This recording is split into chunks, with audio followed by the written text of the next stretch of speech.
Scheinowna ist gewesen, schwarzer Sekretär. Hola oyentes de Radio Sefaradi, bienvenidos nuevamente a Yidishlandia, este lugar no tan imaginario como uno podría pensar, pero es que no existe un país con ese nombre, pero sí mucha gente de ese origen.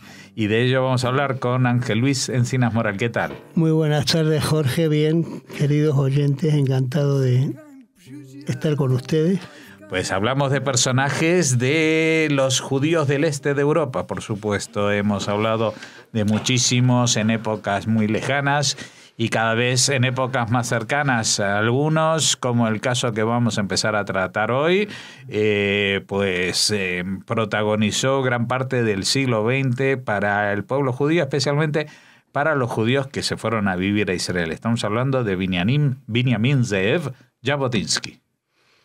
¿Qué es lo que podemos hablar de él? Bueno, Jabotinsky es quizás uno de los personajes más importantes de lo que podríamos decir la preindependencia de la historia de Israel. Que no vivieron modernos, me refiero, evidentemente, que no llegaron a vivir esos acontecimientos, pero que sí que hasta el día de hoy han tenido una extraordinaria influencia tanto en la Organización Sionista Mundial y en el movimiento sionista mundial, como también en incluso la actualidad política de Israel, claro, 77 años después de haber fallecido. Claro, porque digamos que justamente los partidos que hoy gobiernan Israel, el Likud, se basa en la ideología, se declara seguidor de la ideología de Jabotinsky y también el primer ministro Netanyahu, por supuesto. Claro, es decir, todo esto es el resultado de la evolución política del propio Jabotinsky hasta 1921. Uh-huh. Y que se podría resumir, por ir adelantándole a los oyentes, en un concepto. Jabotinsky no se fiaba de los árabes. Eso es lo que más le diferenciaba de los sionistas socialistas y de las otras corrientes, ¿no? Sí, y además él lo que tenía era un concepto también muy diferente del socialismo y del propio Estado de Israel que tenían, por ejemplo, los partidarios de Chaim Weizmann. Pues vamos a empezar del principio entonces. Vamos a ponernos, ya hemos hecho la pincelada general, pero tenemos que arrancar de donde arrancó su propia vida, ¿no? Bueno, la vida de Vladimir Osef Jabotinsky parte en el año 1880 de la ciudad de Odessa. Allí su padre, que era miembro de una familia asimilada, trabajaba como responsable de la venta y compra de trigo de la sociedad económica y comercial de la ciudad. Uh-huh. Y la madre era nada más y nada menos que bisnieta del Maguid de Dubno. Uh-huh. Es decir, se juntaba por un lado la vida y la tradición comercial familiar con, por otro lado, toda la herencia espiritual.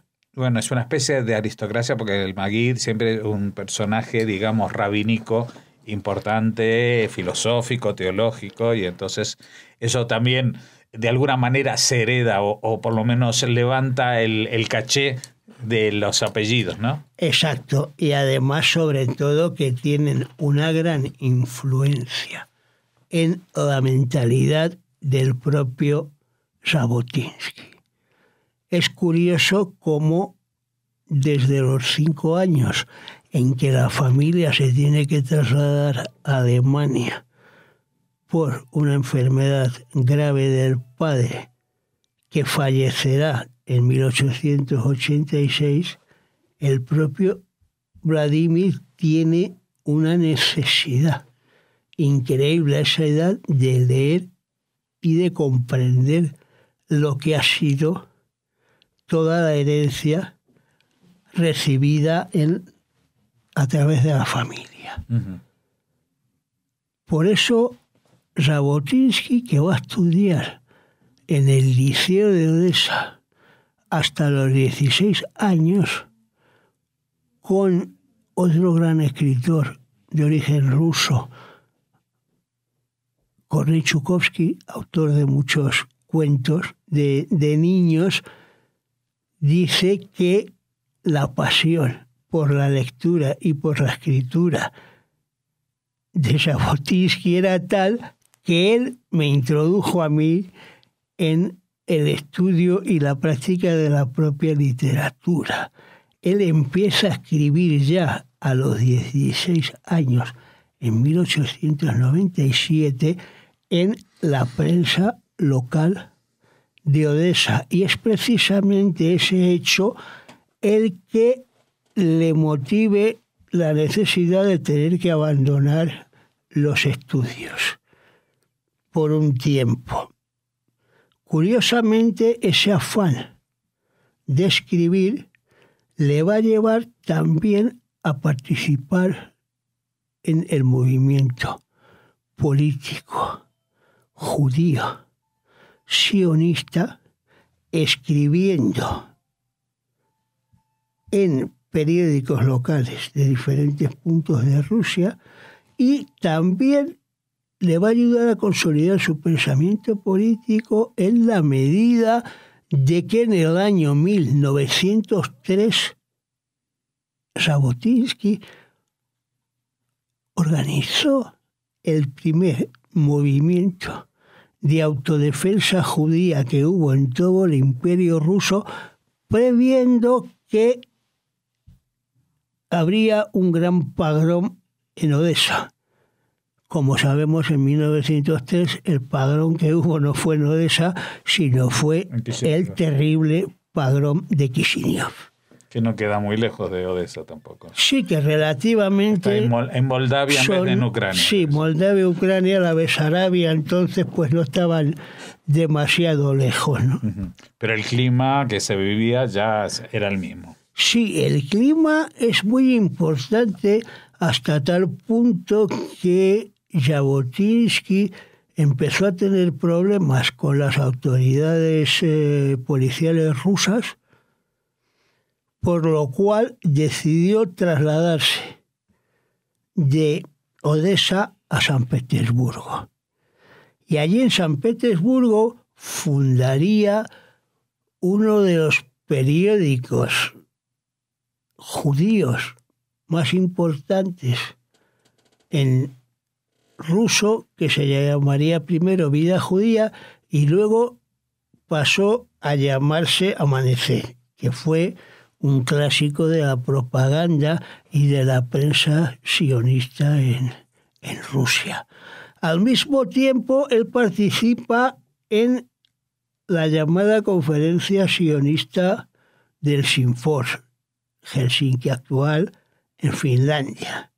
Y participa también en la redacción del programa de Helsingfors, que ya podemos decir que contiene el germen de las ideas de lo cual será posteriormente el revisionismo.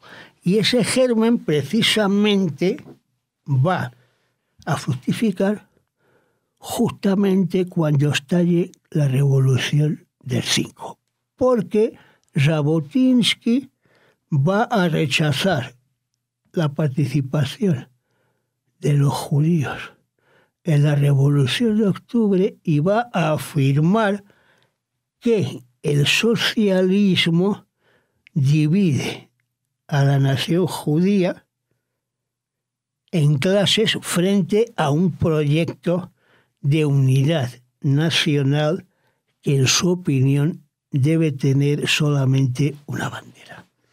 Bueno, justamente por eso que acabas de comentar, me gustaría que encontrásemos una definición de lo que era el revisionismo en el contexto del sionismo. Porque uno, hoy en día la palabra revisionista puede tener muchas interpretaciones, pero ¿solamente significa una visión alternativa o una visión determinada?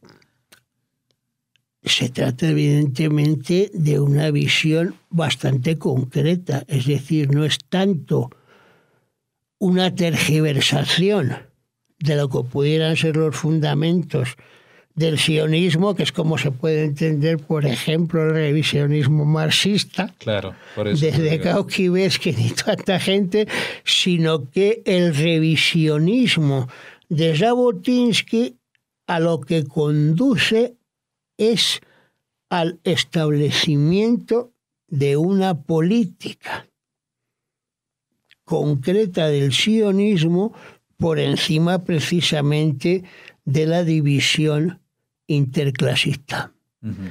Y la idea de una unidad nacional.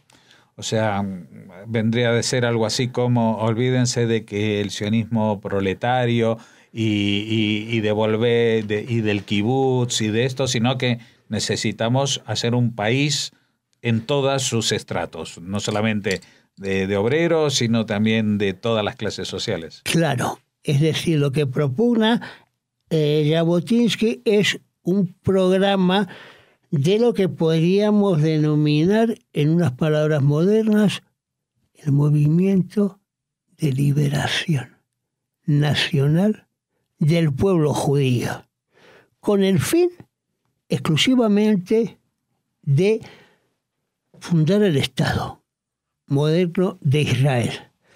Y luego ya, una vez que se haya fundado ese Estado, ya veremos qué curso toma ese Estado.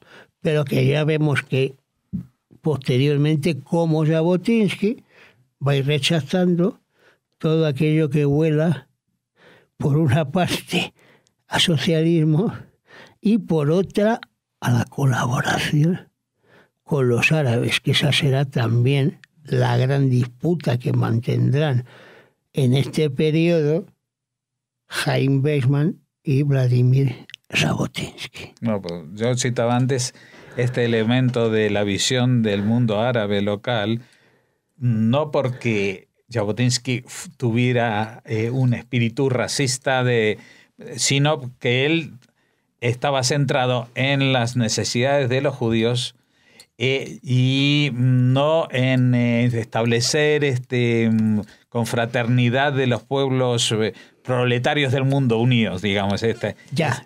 No creía en ese objetivo a la vez que el objetivo nacional. Bueno, es que en esta primera parte de su vida el elemento árabe va a aparecer en lo que podríamos decir el final del principio, es decir, el concepto árabe y el tema árabe va a aparecer en el pensamiento de Jabotinsky en el año 18, que es cuando él, al finalizar la Segunda Guerra Mundial, la primera, se instala en Eretz. Entonces, como consecuencia de esto, sabes que él había fundado también, junto con Joseph Trumpeldor, la Legión Judía en Egipto, que se había integrado en el ejército británico durante la Primera Guerra Mundial, y además también un poco lo que a él le duele muchísimo con respecto a los árabes es el tema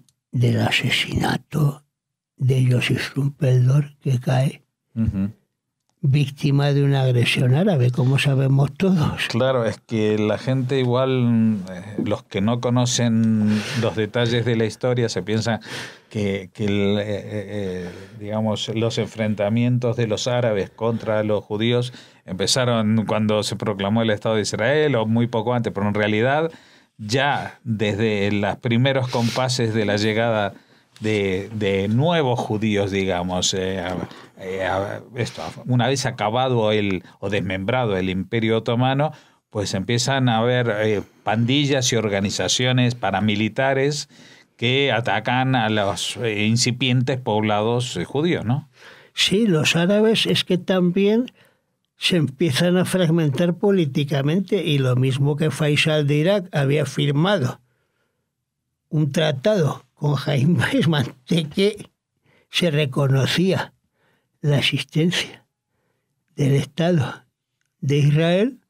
Hay otros grupos más extremistas y más fundamentalistas, como es todo el grupo de dirigentes políticos encabezados por el gran mufti de Jerusalén, Haj Hamid al-Husseini, que ya en esta época, estamos hablando 28 años antes de la fundación del Estado de Israel, sí van a crear la simiente del antisemitismo y de la judeofobia en el seno del pueblo árabe, que devendrá posteriormente en los sucesos del año 36 en todo el territorio de Erez. Bueno, eso todavía nos queda muy lejos. Claro. Simplemente era para aclarar un poco estas primeras raíces, y estábamos hablando de la vinculación o la óptica de Jabotinsky respecto al problema árabe, que era, entre otros, uno de los primeros que lo abordó. Sí, por supuesto, porque además hay que decir algo muy importante, que es que Jabotinsky conocía muy bien el mundo islámico antes de ir a Erez, porque tras la revolución de los jóvenes turcos en 1908, precisamente de 1908 a 1910, fue corresponsal durante 2 años de un periódico ruso en Constantinopla, o en Estambul, vamos, como se llamaba la ciudad en aquella época y ahora, ¿no? Uh-huh. Entonces, él fue un observador directo de lo que era el Islam otomano, tardío. Y luego, además, curiosamente, es en esta época de su estancia en Estambul cuando Jabotinsky hace su primer viaje a Erez. Uh-huh. Lo cual es muy interesante también para ver un poco una toma de la realidad de un judío de la diáspora con la población judía que allí estaba residiendo, ¿no?, desde hace cientos de años. Y este podría ser también un punto de inflexión, este primer contacto con Eretz Israel, en esta biografía que estamos tratando de desvelar aquí en Yiddishlandia. Podemos todavía avanzar algunos minutos para terminar de completar esta primera parte de la vida de Jabotinsky. Sí, yo quisiera completarlo con una gran faceta de Jabotinsky, que aparte de la de abogado por la Universidad de Roma, político, él era un extraordinario traductor. Tradujo numerosísimas obras de la literatura universal al hebreo a través de una editorial creada por él en San Petersburgo que se llamaba Trugman, es decir, traductor, en la cual tradujo, entre otras obras que a mí me parecen muy interesantes para la época, como fue El cuervo de Edgar Allan Poe, que hasta el momento no había sido traducido al ruso. Y también tradujo para los lectores rusos la obra completa de Bialik, el gran poeta de origen ruso también, pero que fue el padre de la literatura moderna hebrea, junto con Ben Yehuda, en aquellos años. Muy bien, pues en este punto todavía de un joven prometedor con muchas aspiraciones y muchos campos de interés, como hemos visto también en las leyes, también en el periodismo, también en el activismo político y con una visión cada vez más consolidada. Vamos a finalizar esta primera parte de la vida de Jabotinsky. Te agradecemos, como siempre, que hayas estado aquí. Invitamos a los oyentes y a ti mismo a volver a encontrarnos para seguir hablando, en este caso de Jabotinsky, aquí en Yidishlandia, dentro de 2 semanas. Nos veremos, Dios mediante, dentro de 2 semanas. Ha sido un placer volver a estar contigo, Jorge, y con todos nuestros oyentes. Ratte wat vun Hunger mich erzint.